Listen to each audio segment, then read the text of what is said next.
Welcome to Transformative Principal, where you learn how to be a leader and not just a manager of a to-do list. I am your host, Jethro Jones. You can find me on Twitter at Jethro Jones. I just want to take a minute and remind you to check out conradchallenge.org and look at the kinds of things you can do to support students. The Conrad Challenge is really about facilitating 21st century skills of creativity, collaboration, critical thinking, communication. So go and check that out at conradchallenge.org. And if you missed my interview with Nancy Conrad, go check that out as well at transformativeprincipal.org/Nancy Conrad. Hey y'all, this is Gretchen from Always a Lessons Empowering Educators podcast. I'm a proud member of the Education Podcast Network, just like the show you're listening to right now. The opinions expressed are those of the individual hosts, but make sure you check out all the other great podcasts at edupodcastnetwork.com and get ready because the learning begins in 3, 2, 1.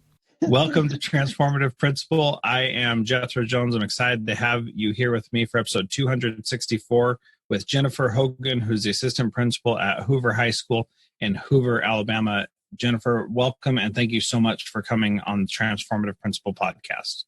Oh, thank you, Jethro. It's an honor. I really appreciate it. Oh, well, I'm excited to talk with you. I have been a fan of yours for quite some time and thankful for the work that you do for educators all over. And also very excited that you and Allison Aspie recently started a Women in Ed Leadership podcast. Do you want to talk a little bit about that? Sure, we did. I started a Women in Ed Leadership Voxer group a few years ago, and it has really been a really cool space for women to encourage each other and support each other, get to know each other, reach out to each other. And so through this, Alice and I decided that we wanted to start a podcast for women in ed leadership. And so we're going to do a monthly podcast. We've already pushed out our first episode. It'll come out on the first Sunday of each month. And so the first one came out on the first Sunday of December. And you and Allison Aspie have called this Rising Tide Radio. And can you talk about why you chose that name? Yeah, one of my favorite quotes is the quote that a rising tide lifts all ships. And so we want to be that for other women who are in leadership positions. You know, we say in our podcast in that opening episode that it really is targeted for women in leadership, but we think that a lot of men can learn from it too and really be able to support the women that they work with or maybe that they live with. Well, and also I think what I'm hoping to get from it, because I will be a faithful listener of it, I am already, I should say, even though for right now, the first episode was just released. It's already subscribed. I'm ready to go. But I want to empower and support the women who have leadership qualities who don't see that in themselves yet. And that's a thing where I see a lot of women who, you know, are powerful, strong, determined women in education who think for some reason that they don't have the skills to be a leader. And I want to empower and push and help them to become leaders among their peers, because I think that's really important. Oh, that's really good, Jethro. And I have 2 daughters. And so I wish that same thing for them, you know, and I think you're right, where sometimes women don't see those skills in themselves. And we want to be a voice that supports women in that journey. Yeah. You know, I was talking to one of my teachers the other day, and she just could not see how she was a leader, but she is a silent, strong leader in our school every single day. And she's like, I'm not really doing anything special. I'm just coming in and doing my job every day. And I was like, yeah, that's right. And that's great. But you also set the tone, you set the example, people follow what you say. And she just could not wrap her head around that. And I was like, come on, you've got to recognize how powerful you are in leading other people. And thankfully, she's not using it for evil. She's using it for good and being really humble about it. But I just want to help people like her feel the confidence in taking leadership roles and being able to do well with them, because they certainly can. So thank you for doing this podcast for women in educational leadership. I think it's really great. And if you haven't gone there yet, then make sure that you do. and it's definitely a good one. It's called Rising Tide Radio, and subscribe to it. That's the only one you can listen to besides my podcast. I'm just kidding. Just kidding. All right. So in talking about what we were going to talk about for this podcast, you had mentioned that you did a professional development with your staff where you were truly the guide on the side. And people who have listened to my podcast know that I am very much in favor of education that gets people out of the sage on the stage mentality and into a different setup. So can you talk a little bit about that PD that you went through with your staff? I sure can, Jethro. This has been the coolest experience this semester that I think really it's one of the top experiences that I've had throughout my leadership career.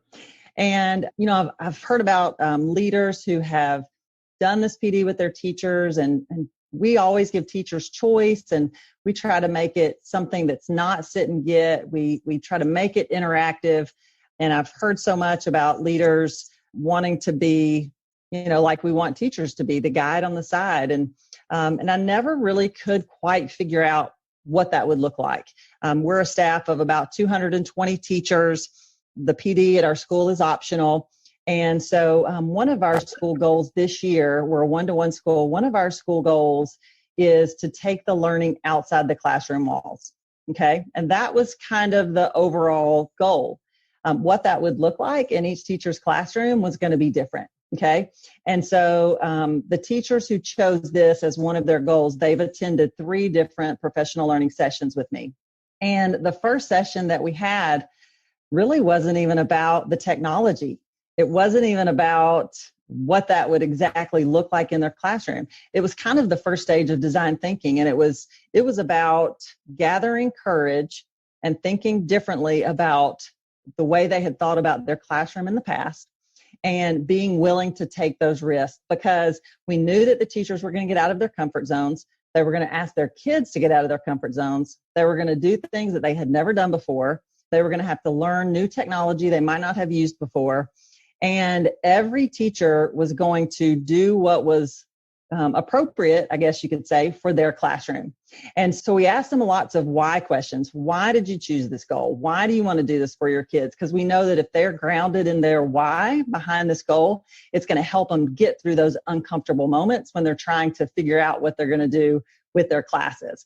And so the first session was really just about thinking outside the box. And so we gave them a few kind of jumpstart ideas. If your class could, for example, if your class could tweet with an expert in your content area, who would that be? And so they, at their tables, they were talking about their content area and giving ideas to each other. And then we said, if your class was going to do a Google Hangout with an expert, who would that be? What would that look like? So we gave them some ideas. And then we told them for the second meeting, just brainstorm as many ideas as you can brainstorm. And so when they came back at their second meeting, that's when they shared with each other the ideas that they had come up with. They had come up with about 5 or 6 each. We followed a protocol, and at each table, they had a few minutes to share with the table their ideas. And so then the table had a few minutes to give feedback, and they could ask questions like, have you thought about? What if? So that was really cool too, to hear those conversations. I did nothing except for walk around and listen and ask questions. And it was the coolest thing to hear these teachers talking about these ideas and saying things like, I don't know if it's going to work or not, or, you know, I hope that I can figure out how to do blank. And throughout this whole process, our awesome tech coach, he's been working with me too. His name's Keith Fulmer. And along the way, we would just say, you know, don't worry about the technology. Keith and I will be there to help you do it. So we wanted to provide, you know, reassurance that whatever it is that they came up with, we were going to figure out the technology to support their ideas. It wasn't, let's see what technology we have and then see how we can use in the classroom, but what is it you want to do? And then what technology do you need? And so then we had a template, which was like an action plan, because we know that they needed to get real concrete. They needed to set up a timeline, figure out what they were going to do with their kids. And so for our last meeting this semester, they brought that timeline. We pasted them around the room and we did gallery walks. And so each teacher took sticky notes and left comments on each other's plans about what they were going to do in their classrooms. For instance, our earth science teacher, he had plans to Skype with a geology professor. Our fashion teacher, she decided she wanted her kids to blog about what they were doing in class. Maybe do some sewing tutorials, maybe do some interviews or some reports on the latest fashion. And she didn't know how to do that. And she had never blogged herself. So she started a blog. It's the coolest thing. So she started a blog, and now she's going to have her kids blog and take videos of themselves. We've got several world language teachers who are going to use Grid Pals, and they're going to connect their classes to another classroom. Like one of our Spanish classes is going to connect with a classroom in Arkansas. That's really cool. We've got our ELL teachers who are going to have their kids to create a newsletter. And in that newsletter, there's going to be some sections that are about maybe some of the countries that our kids are from, some of their traditions, what they wish their teacher knew about them, a little section about that, and a way to contribute and then share that out with the faculty. So just some really, really cool ideas. And it's just been the neatest thing to just facilitate the conversations that are happening between our teachers, and then have teachers who are in different disciplines to support each other and share ideas and say, well, what about this? And what about that? And, our classes could do this. We've got an econ teacher who is going to connect with our entrepreneurship teacher. Just some really, really neat things. And it's just been the first time that I have seen that, where teachers have just truly taken ownership of what they needed to learn, how they were going to do it, exactly how it would apply to their content areas. And I was just there to say, tell me what you need. How can Keith and I support you? Let us make this happen for you. So it's been a really cool experience. So I love that whole process you went through. It's so powerful. And you and I both have seen so many times how turning over ownership to someone else is actually very empowering for them. It creates things that we couldn't have seen otherwise. And that's what I love about it. And I've got a video on my blog that I'll put in here, and I'll send to you afterward, about some kids who at my school created this thing where they got the elementary school next door. They brought those kids over and they taught them cheer and volleyball and soccer, and got all these little girls excited about it. A group of girls teaching other little girls. Really powerful stuff and amazing and just inspiring. And it was so cool to see them do that, and to know if I had said, you guys need to create this thing for a grade in a class, they would have done a horrible job. I'm sure of it. But when I got out of their way and said, okay, you guys just figure this out, then, and their teachers did that too, then they were able to be really successful. And it was an amazing experience, much like with your teachers. Now, principals typically don't do those kinds of things. Why do you think it's so difficult for principals to do PD in that way, where they let the teachers just run with an idea? What do you think is holding us back?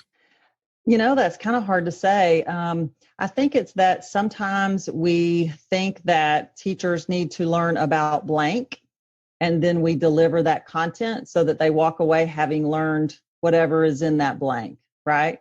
Instead of saying, like we want to do with students, you need to learn about questioning techniques, or you need to learn about, whatever it is.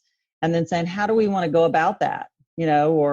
I just think sometimes because of time and ease, maybe, that it's easier to say, this is what our teachers need to learn. I'll prepare a content delivery method. They'll come, it'll be good. It'll be interactive, and they'll have good discussion.